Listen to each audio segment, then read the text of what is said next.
Well, I can answer that question. The Leviathan is a creature or mass pertaining to water or the ocean in specific. Famous for its mention in the Tanakh of biblical scripture, the images flashing on screen here are portrayals of what it supposedly looks like.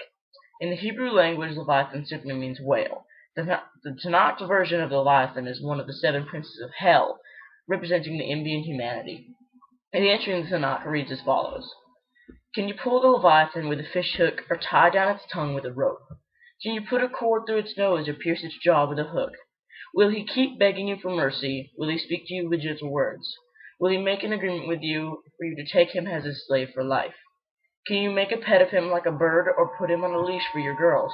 Will traders barter for him? Will they divide him up amongst the merchants? Can you fill his heart with harpoons, or his head with fishing spears?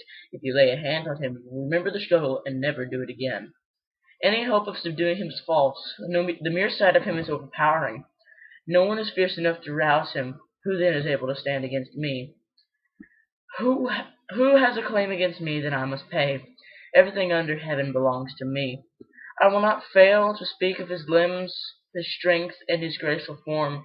Who could strip off his outer coat? Who would approach him with a bridle? Who dares open the doors of his mouth, ringed about with his fearsome teeth? His back has rows of shields tightly sealed together. Each is so close to the next that no air can pass between. They are joined fast to one another. They cling together and cannot be parted. His snorting throws out flashing of lights. His eyes are like the rays of dawn. Firebrands stream from his mouth. Sparks of fire shoot out.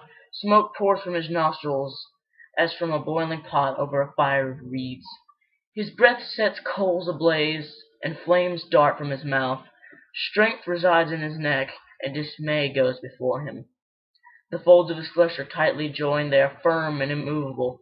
His chest is hard as rock, hard as a lower millstone. When he rises up, the mighty are terrified. They retreat before his thrashing. The sword that reaches him has no effect, nor does the spear or the dart or the javelin.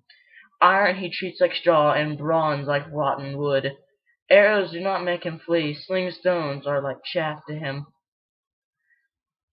A club seems to him but a piece of straw. He laughs at the rattling of the lance.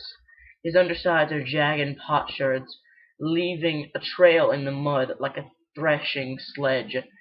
He makes his depths churn like a boiling cauldron, and stirs up the sea like a pot of ointment. Behind him he leaves a glistening wake. No one would think the deep had white hair.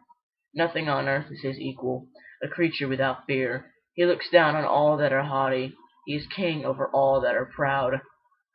That was one heck of a mouthful. It is also mentioned as a beast which will be killed by God at the end of all time. Heavy stuff, I gotta say. But how about some logic? Is the Leviathan real? Not by any means has there been proper evidence. The Leviathan is probably this thing, an oarfish, clocking in at over 36 feet long, or 11 meters. This beautiful thing has been documented not as docile usually, but when they are seen at the surface, they can sometimes lash out or bump into boats in a daze from the pressure change. They live in very deep water. We have never observed them in their true behavior, however. Another explanation would be whales or sharks, the Portuguese man of war, or large schools of fish passing under a vessel in the ocean.